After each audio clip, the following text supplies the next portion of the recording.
ಬನ್ನಿ ಮೊಘಲ್ ಸಾಮ್ರಾಜ್ಯದ ಕಥೆಯನ್ನ ನೋಡೋಣ.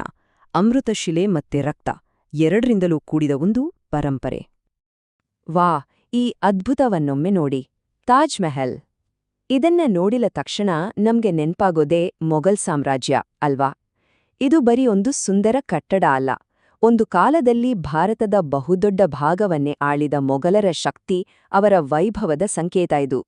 ಆದ್ರೆ ಇಷ್ಟೊಂದು ಬಲಿಷ್ಠವಾಗಿದ್ದ, ಇಷ್ಟೊಂದು ವೈಭವದಿಂದ ಮೆರೆದ ಸಾಮ್ರಾಜ್ಯ ಕೊನೆಗೆ ಪತನವಾಗಿದ್ದು ಹೇಗೆ? ಬನ್ನಿ, ಇದರ ಹಿಂದಿನ ಕಥೆಯನ್ನ ಇವತ್ತು ಬಿಡಿಸ್ನೋಡೋಣ.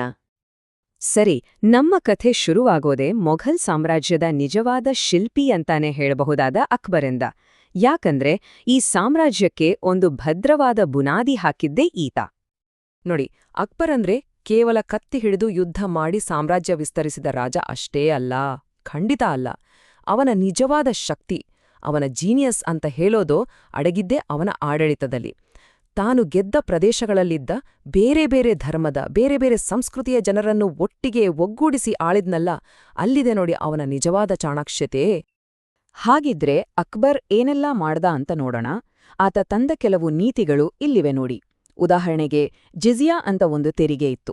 ಅದನ್ನ ಮುಸ್ಲಿಮೇತರರ ಮೇಲೆ ಹಾಕ್ತಿದ್ರು. ಅಕ್ಬರ್ ಅದನ್ನ ರದ್ದು ಮಾಡ್ದ. ಇದು ಬರೀ ಒಂದು ಆರ್ಥಿಕ ನಿರ್ಧಾರ ಆಗಿರ್ಲಿಲ್ಲ, ಬದಲಿಗೆ ಒಂದು ಮಾಸ್ಟರ್ ಸ್ಟ್ರೋಕ್ ರಾಜಕೀಯ ನಡೆ. ಇದರಿಂದ ಬಹುಸಂಖ್ಯಾತರಾಗಿದ್ದ ಹಿಂದೂಗಳ ವಿಶ್ವಾಸ ಗಳಿಸಿದ.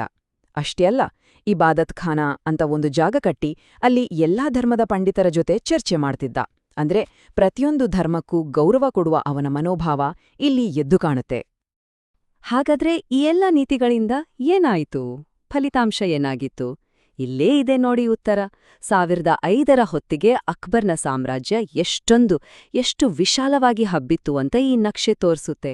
ಉತ್ತರದಿಂದ ದಕ್ಷಿಣದವರೆಗೂ. ಇದು ಅವನ ಯಶಸ್ವಿ ಆಡಳಿತಕ್ಕೆ ಒಂದು ಜೀವಂತ ಸಾಕ್ಷಿಯಲ್ವಾ? ಆದ್ರೆ ಕತೆಯಲ್ಲಿ ಇಲ್ಲೊಂದು ದೊಡ್ಡ ಟ್ವಿಸ್ಟ್ ಇದೆ. ಈಗ ಎಂಟ್ರಿ ಆಗೋದು ಅಕ್ಬರ್ನ ಮರಿಮಗ ಔರಂಗಜೇಬ್. ತನ್ನ ಮುತ್ತಾತ ಕಷ್ಟಪಟ್ಟು ಕಟ್ಟಿದ ಸಾಮ್ರಾಜ್ಯದ ಅಡಿಪಾಯವನ್ನೇ ಅಲ್ಗಾಡಿಸ್ಬಿಟ್ಟ ಚಕ್ರವರ್ತಿ ಈತ. ಅಕ್ಬರ್ ಮತ್ತು ಔರಂಗಜೇಬ್ ಇವರಿಬ್ಬರ ಆಡಳಿತದ ನಡುವಿನ ವ್ಯತ್ಯಾಸವನ್ನ ಇದಕ್ಕಿಂತ ಚೆನ್ನಾಗಿ ಹೇಳೋಕೆ ಸಾಧ್ಯನೇ ಇಲ್ಲ. ನೋಡಿ, ಅಕ್ಬರ್ ಎಲ್ಲರನ್ನೂ ಒಟ್ಟಿಗೆ ತೆಗೆದುಕೊಂಡು ಹೋಗೋಕೆ ಪ್ರಯತ್ನ ಮಾಡಿದ್ರೆ ಔರಂಗಜೇಬ್ ತದ್ವಿರುದ್ಧ. ಕಟ್ಟುನಿಟ್ಟಾದ ಧಾರ್ಮಿಕ ನಿಯಮಗಳನ್ನ ಹೇರ್ದ. ಅಕ್ಬರ್ ರದ್ದು ಮಾಡಿದ್ದ ಜಿಜಿಯಾ ತೆರಿಗೆಯನ್ನ ಮತ್ತೆ ಜಾರಿಗೆ ತಂದ. ಅಷ್ಟೇ ಯಾಕೆ, ಅಕ್ಬರ್ನ ಆಸ್ಥಾನದಲ್ಲಿ ಸಂಗೀತ, ಕಲೆಗೆ ಎಷ್ಟೊಂದು ಪ್ರೋತ್ಸಾಹ ಇತ್ತು. ಆದ್ರೆ ಔರಂಗಜೇಬ್ ತನ್ನ ಆಸ್ಥಾನದಲ್ಲಿ ಸಂಗೀತವನ್ನೇ ಬ್ಯಾನ್ ಮಾಡ್ಬಿಟ್ಟ. ಇದು ಕಂಪ್ಲೀಟ್ ಯೂಟರ್ನ್ ಆಗಿತ್ತು ಮುಘಲ್ ನೀತಿಯಲ್ಲಿ. ಸಹಜವಾಗಿಯೇ ಔರಂಗಜೇಬನ ಈ ಕಠಿಣ ನೀತಿಗಳು ಕೇವಲ ಕಾಗದದ ಮೇಲಿನ ಆದೇಶಗಳಾಗಿ ಉಳಿಲಿಲ್ಲ. ಇಡೀ ಸಾಮ್ರಾಜ್ಯದಾದ್ಯಂತ ಜನರ ಮನಸ್ಸಲ್ಲಿ ಅಸಮಾಧಾನದ ಕಿಡಿ ಹೊತ್ತಿಸಿತು. ಆ ಕಿಡಿಗಳು ಬೇಗನೆ ದಂಗೆಯ ಜ್ವಾಲೆಗಳಾಗಿ ಬದಲಾಗಿ ಸಾಮ್ರಾಜ್ಯದ ಶಾಂತಿಯನ್ನೇ ಬೂದಿ ಮಾಡಿದವು. ಇದಕ್ಕೆ ಒಂದು ದೊಡ್ಡ ಉದಾಹರಣೆ ಬೇಕಂದ್ರೆ ದೆಹಲಿಯಲ್ಲಿ ನಡೆದ ಆ ಘಟನೆಯನ್ನ ನೋಡ್ಬೇಕು. ಔರಂಗಜೇಬನ ಆದೇಶದ ಮೇಲೆ ಸಿಖ್ಖರ 9ನೇ ಗುರು ತೇಜ್ ಬಹಾದೂರ್ ಅವರನ್ನ ಸಾರ್ವಜನಿಕವಾಗಿ ಶಿರಚ್ಛೇದ ಮಾಡಲಾಯಿತು. ಈ ಘಟನೆ ಸಿಖ್ ಸಮುದಾಯವನ್ನೇ ಬೆಚ್ಚಿಬೀಳಿಸಿ ಕೆರಳುವಂತೆ ಮಾಡಿತ್ತು. ತನ್ನ ತಂದೆಯ ಹತ್ಯೆಗೆ ಪ್ರತಿಕ್ರಿಯೆಯಾಗಿ ಅವರ ಮಗ ಗುರು ಗೋಬಿಂದ್ ಸಿಂಗ್ ಅವರು ಒಂದು ಐತಿಹಾಸಿಕ ನಿರ್ಧಾರ ತಗೊಂಡ್ರು. ಅವರು ಸಿಖ್ ಸಮುದಾಯವನ್ನೇ ಆತ್ಮರಕ್ಷಣೆಗಾಗಿ ಒಂದು ಪ್ರಬಲ ಸೈನಿಕ ಶಕ್ತಿಯಾಗಿ, ಒಂದು ಯೋಧ ಸಮುದಾಯವಾಗಿ ಪರಿವರ್ತಿಸಿದರು. ಇದಕ್ಕಾಗಿ ಅವರು ಪರಿಚಯಿಸಿದ್ದೇ ಈ 5 ಕಕಾರಗಳು. ಇವು ನೋಡೋಕೆ ಕೇವಲ ವಸ್ತುಗಳ ತರ ಕಾಣಬಹುದು, ಆದ್ರೆ ಇವು ಸಿಖ್ಖರ ಹೊಸ ಯೋಧ ಗುರುತಿನ ಸಂಕೇತಗಳಾಗಿದ್ವು.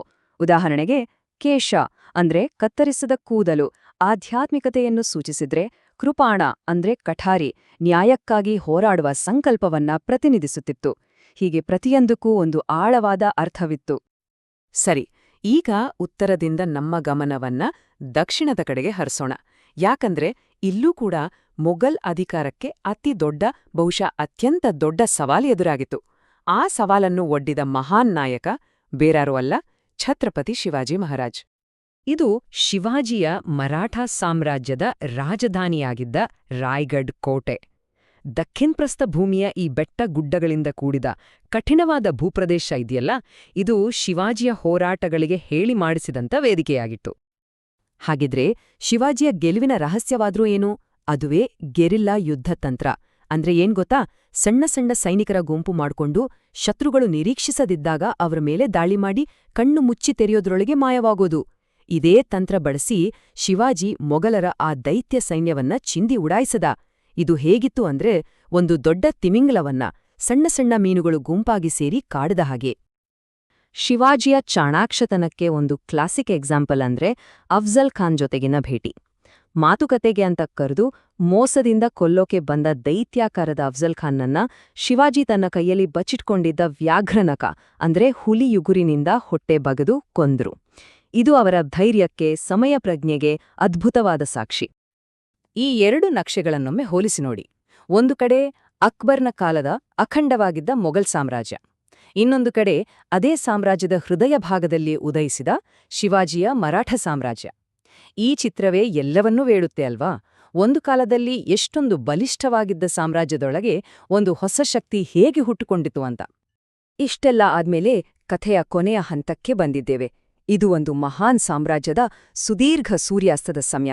ಒಳಗಿನ ಕಲಹ, ಹೊರಗಿನ ಒತ್ತಡ ಎಲ್ಲವೂ ಸೇರಿ ಸಾಮ್ರಾಜ್ಯವನ್ನ ಹೇಗೆ ಕುಗ್ಗಿಸ್ತು ಅಂತ ನೋಡೋಣ. ಹಾಗಿದ್ರೆ ಈ ಪತನಕ್ಕೆ ಮುಖ್ಯ ಕಾರಣಗಳೇನು? ಒಂದು, ದಖ್ಖನ್ನಲ್ಲಿ ನಡೀತಿದ್ದ ನಿರಂತರ ಯುದ್ಧಗಳು. ಇದರಿಂದ ಮೊಘಲರ ಖಜಾನೆ ಸಂಪೂರ್ಣ ಖಾಲಿಯಾಗಿ ಹೋಯಿತು. ದುಡ್ಡಿಲ್ದಿದ್ದಾಗ ಕೇಂದ್ರದ ಹಿಡಿತವೂ ತಪ್ಪಿಹೋಯಿತು. ಆಗ ಸಣ್ಣಪುಟ್ಟ ರಾಜರು, ಗವರ್ನರ್ಗಳು ತಾವೇ ಸ್ವತಂತ್ರರು ಅಂತ ಘೋಷಣೆ ಮಾಡೋಕೋಕ್ ಶುರು ಮಾಡಿದ್ರು. ಇಷ್ಟೇ ಅಲ್ಲ, ಸಿಂಹಾಸನಕ್ಕಾಗಿ ಅಣ್ಣತಮ್ಮಂದಿರ ನಡುವೆಯೇ ನಡೀತಿದ್ದ ರಕ್ತಪಾತ. ಇದು ಸಾಮ್ರಾಜ್ಯವನ್ನ ಒಳಗಿನಿಂದಲೇ ಗೆದ್ಲು ಹುಳದ ಹಾಗೆ ತಿಂದಹಾಕಿತು. ಈಗಾಗ್ಲೇ ದುರ್ಬಲವಾಗಿದ್ದ ಸಾಮ್ರಾಜ್ಯಕ್ಕೆ ಕೊನೆಯ ಮೊಳೆ ಹೊಡೆದಿದ್ದು ಪರ್ಷಿಯಾದ ನಾದಿರ್ ಶಾ. ಆತ ದೆಹಲಿ ಮೇಲೆ ದಾಳಿ ಮಾಡಿ ಇಡೀ ನಗರವನ್ನೇ ಕೊಳ್ಳೆ ಹೊಡೆದ. ಆತ ನಮ್ಮ ಜಗತ್ಪ್ರಸಿದ್ಧ ಕೊಹಿನೂರ್ ವಜ್ರ, ಶಾಜಹಾನ್ನ ಮಯೂರ ಸಿಂಹಾಸನ ಎಲ್ಲವನ್ನೂ ಹೊತ್ತೊಯ್ದ.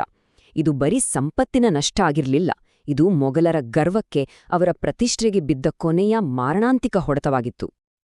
ಹಾಗಾದ್ರೆ ಕೊನೆಯದಾಗಿ ಒಂದು ಪ್ರಶ್ನೆ: ಮೊಘಲ್ ಸಾಮ್ರಾಜ್ಯ ನಮಗೆ ಬಿಟ್ಟು ಹೋದ ಪರಂಪರೆ ಯಾವುದು?